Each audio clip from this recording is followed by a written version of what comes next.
Bideo tutorial honetan azalduko dugu zer gertatzen da Driven partekatzen ditugun dokumentuekin.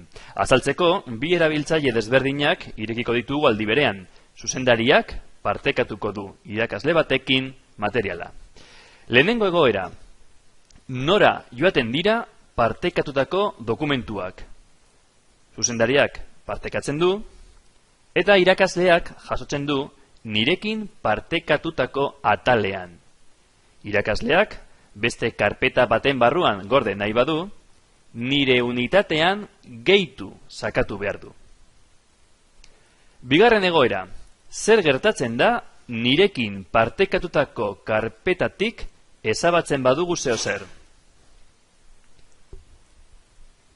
Ezerrez, nire unitatean gehituta baldin badago, nire unitatean geratzen da, baina jabeak mantentzen du. Hirugarren egoera, karpeta bat partekatzen badute nirekin, eta nik barrukoa ezabatzen edo mugitzen badut, zer gertatzen da? Jabeari desagertzen zaiola. Laugarren egoera, nirekin partekatzen duten karpeta osoa ezabatzen badut, zer gertatzen da? Lasai, ez da zer gertatzen. Ikusi dugunez, barrukoa aldatzen edo ezabatzen baduzu, bai, baina jatorrizko karpeta ezabatzen baduzu, begira, zuri desagertzen zaizu, baina besteei ez. Bosgarren egoera. Jatorrizko karpeta hori jabeak ezabatzen badu, zer gertatzen da?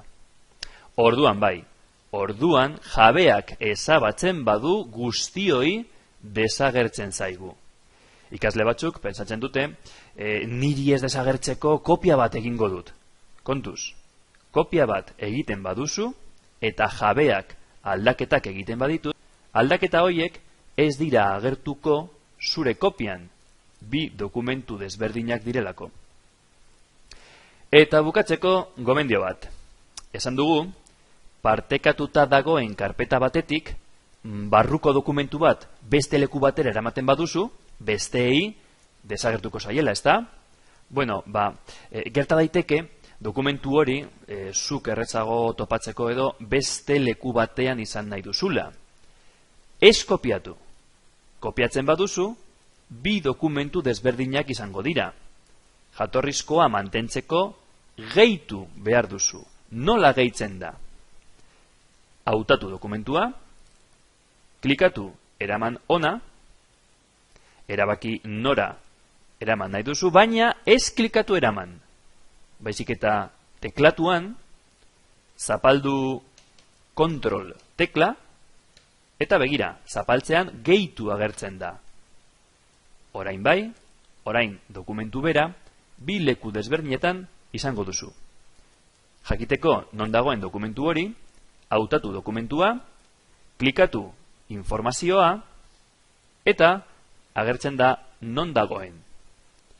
Izan klikatzen baduzu, kentzen duzu leku horretatik.